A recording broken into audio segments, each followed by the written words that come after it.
నాకు ఎక్కువ కన్‌ఫ్యూజన్ వద్దు. నేను ఎక్కువ రీసెర్చ్ చేయను. అట్లాంటి ఒక ప్లేస్ చెప్పండి. ఏదైతే నెక్స్ట్ 3 ఇయర్స్‌లో బూమ్ అయితదో అక్కడ పోయి నేను ఇన్వెస్ట్ చేస్తా అంటుర్రు. అట్లాంటి ప్లేస్ ఏంటండి? హైదరాబాద్‌ని గనుక మనం ఒక 5 రోడ్స్ ఆర్ 6 రోడ్స్ అనుకున్నాం అనుకోండి. బాంబే హైవే సాచురేట్ అయిపోయిందండి. అంటే కొంచెం సాచురేషన్ అంటే పెరుగుతది, బట్ డబ్బులు ఎక్కువ ఉండాలి.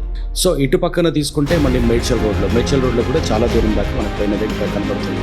సో అక్కడ నుండి కనుక మనం పక్కకు వస్తే మనకు విజయవాడ హైవే నుండి శ్రీశైలం రోడ్ వరకు ఉన్నది కాదు, ఇటు బెంగళూరు హైవే. సో ఇప్పుడు ఉన్నది ఏంటంటే అక్కడ నుండి ఒక పార్ట్ ఆఫ్ ఇట్ నుండి విజయవాడ హైవే మీద మటుకు ఫ్యూచర్ అంతా అక్కడ ఎలా అయినా డెఫినెట్గా అది అలా మూవ్ అయి తీరాల్సిందే. అండ్ అమరావతి డెవలప్ చేసిన తర్వాత అమరావతికి ఈ క్యాపిటల్కి ఉన్నటువంటి ఏకైక కనెక్షన్ విజయవాడ హైవేనే కాబట్టి అది డెఫినెట్గా అది గ్రోత్, అది కూడా ఇప్పుడు 6 to 8 feet 8 lane రోడ్ అవుతుంది. దీన్ని ఆనుకొని రైల్వే ట్రాక్ను, గ్రీన్ఫీల్డ్ రైల్వే ట్రాక్ను కూడా డెవలప్ చేయాలని చూస్తున్నారు కాబట్టి this is going to be the best place for, అంటే ఇప్పటికీ చాలా చీప్లో దొరుకుతాయి మీకు అది.